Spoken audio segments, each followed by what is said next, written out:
na thriving even no one sees me. Naging tahimik ako for this. Family and selected people lang yung nakaalam ng story. There was a time, nag-fail ako.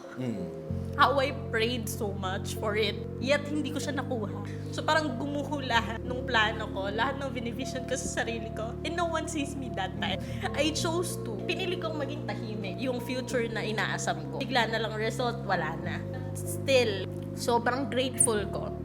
Kung hindi nangyari yon, yung failure na yon, yung experience na yon, hindi ko mahanap kung saan ako magiging masaya. Baka may mga bagay ako hindi na-discover sa sarili na kaya ko palang gawin.